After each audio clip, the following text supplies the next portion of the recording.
Yeah, great to see you all again.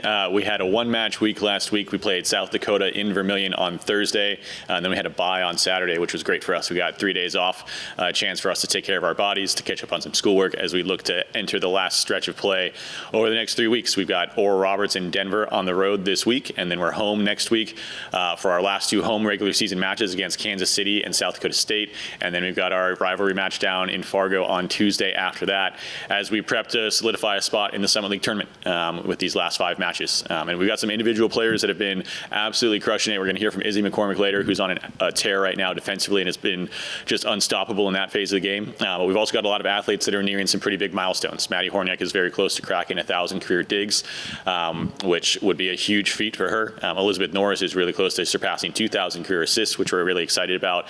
And Heralyn de los Santos Lugo is currently on track to break 100 blocks and 30 aces in a season, which will be the first time any Division I player at UND has ever done so before. And so she's going to put herself in the top 10 for single season aces as well when she does that. But really excited for this team and really proud of how hard they're working. It's definitely the grind part of the season, and they are continuing to put their heads down and work really hard, and they're incredibly engaged, and we're really excited to get on the road this week and play 2 teams that we've already gone 5 with both earlier in the season.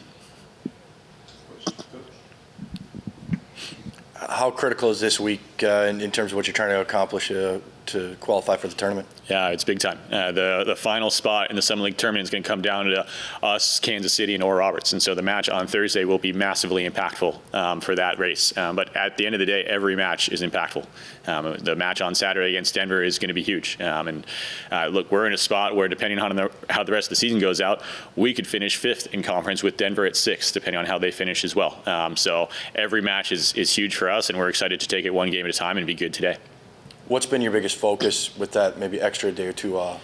I think for us, it's definitely making sure that we're taking care of our bodies. It's the time of the year that a bug is going through everybody, if you can hear it in my voice. But I think definitely like taking care of our bodies, putting ourselves in a good spot, because we know we've got 5 really big battles ahead of us, and we're really excited to go play them. Coach, as you alluded to earlier, you took Oral and Denver to 5 sets earlier this season. What's going to be kind of the key to make sure you guys can close quicker in those situations? Yeah, I think Jake and I were just talking about it, but Oral Roberts has an athlete, Trinity Freeman, who's carrying a huge load for them. And so if you slow down Trinity, then you slow down their entire team. And we've seen them battle and mix their lineup up a lot over the last 5 to 6 matches as they continue to try to find something that works for them. But at the end of the day, it's Trinity Freeman for Oral Roberts. And you're going to see the same thing on Saturday against Denver when they have Cassie Davis going off and carrying a huge load. So the more we can contain them and contain them early, it's going to lead to some problems for those 2 teams. And obviously you haven't had the results lately, Coach, as you'd probably like to have more positive results. But to still be in the mix to qualify for the Summit League tournament, that's got to be just a feel-good moment for you. Absolutely. I mean, again, I said it before, but I'm really proud of our team and how hard they're battling, and they're continuing to do things that have never been done, whether it's with the individual milestones that we're approaching, or look, in the time that I've been here, we haven't taken a set off of South Dakota in Vermilion before, and we did that on the road, and we battled really hard for them over the course of that match. And so for us, it's the results aren't there yet, but we're still continuing to pound the rock and get better at the things we need to get better at. Obviously, wins would be huge for these next 2 matches, but is there anything that you're hoping to see your team kind of overcome? Yeah, I think we talked on the bus after the South Dakota matches. Can we continue to be aggressive and intelligent with how we're playing and showing up to compete in every single moment? And so for us, we found that we've been really aggressive in moments and we've been really intelligent in moments. And if we can do both of those things at the same time, it's going to be pretty tough for any team to play against us.